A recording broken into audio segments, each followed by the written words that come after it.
You ever see such a collection of Yankee Doodle dandies? Well, just as I'm going to talk about the Federal Reserve, one little thing before we get into the Federal Reserve, we're going to talk about money.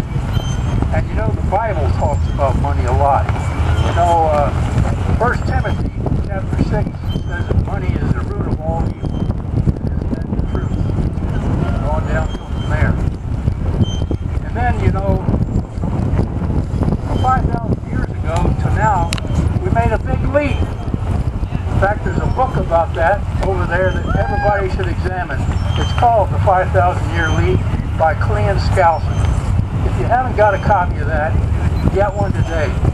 It's a direct link between what our founders understood and enshrined in our Constitution of the United States. So get that book. We also are going to have some classes about that, I believe, aren't we, Jeff? And we'll be studying that book and the principles enshrined in it. Now, about money. Oh, Jeff says a little closer. Okay. A little closer. My notes out. Don't eat it. Okay, beginning, I'd like to tell you about a man in Europe around the 1750s.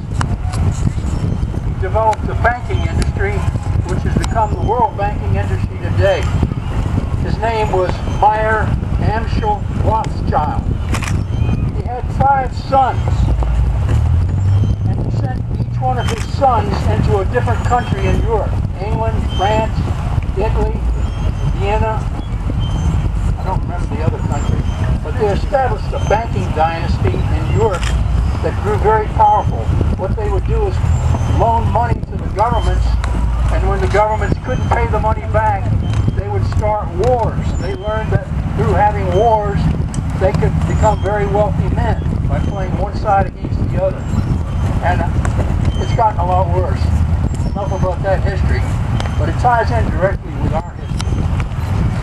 When our founding fathers got together and wrote our Constitution, at the Constitutional Convention, one of the things they were very certain that we didn't want to do is we didn't want to have paper currency. Oliver Ellsworth from Connecticut, one of the delegates to the convention, he said, "Shut and bar the door against paper money." James Watson of Pennsylvania, another delegate, said, "Remove the possibility of paper money."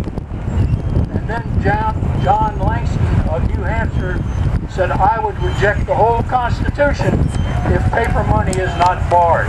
So these men understood the dangers of banking. And for over 100 years, our country got along beautifully. We prospered and grew because we didn't have banks running the thing. And even during that 100 years, Andrew Jackson said that the banks were a pit of vipers. He was very aware of the danger of the banks.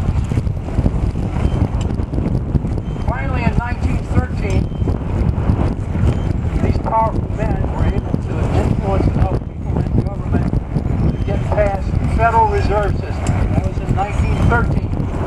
1913 was indeed a very bad year for our Constitution, because not only did we get the Federal Reserve, but we got the graduated income tax. Not only did we get the graduated income tax that year, but we got the direct election of U.S. senators by the citizens. You know, when the founders set the Constitution up, they arranged it so that the people voted to elect representatives to Congress to represent the people. And each state legislature elected 2 men from their state to represent the interests of the state. That was very important, that states' rights be observed. Well, in 1913 we lost that because Congress voted to allow the people at large to elect senators. Thus the states lost their representatives. Well, we went downhill from there.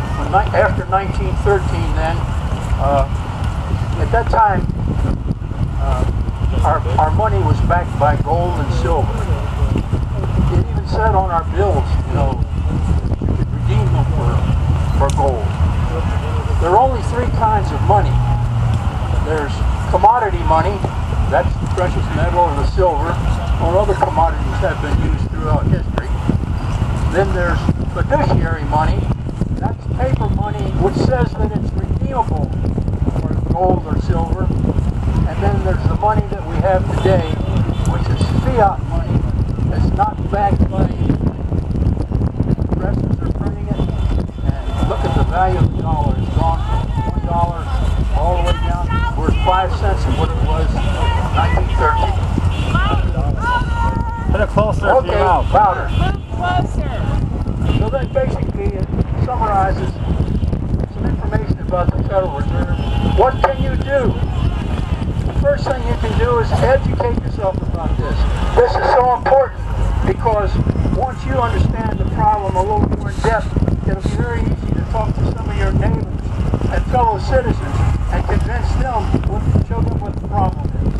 This is what we need to do before we can get better representatives elected. We've got to get more people on our side, and it's up to you to do that. So educate yourself.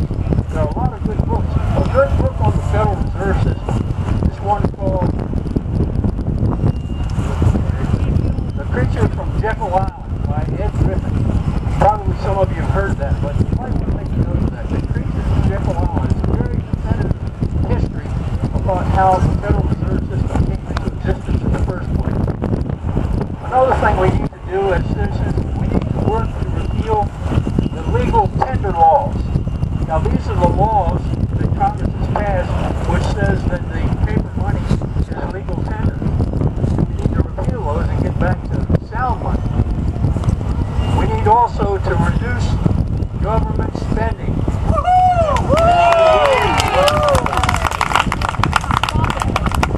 We need to abolish the Federal Reserve.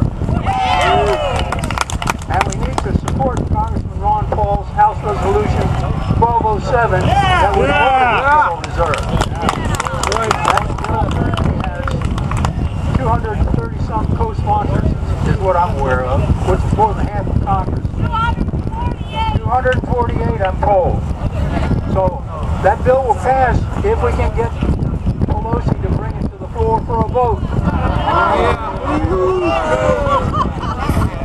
What else can you do? You can work to have your state pass sound money resolutions. Many states are doing this now. That'll put more pressure on Congress. Thank you very much. Let's vote!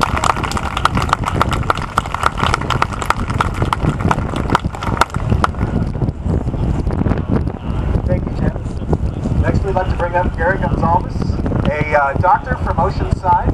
He's going to speak about the dangers of universal health care.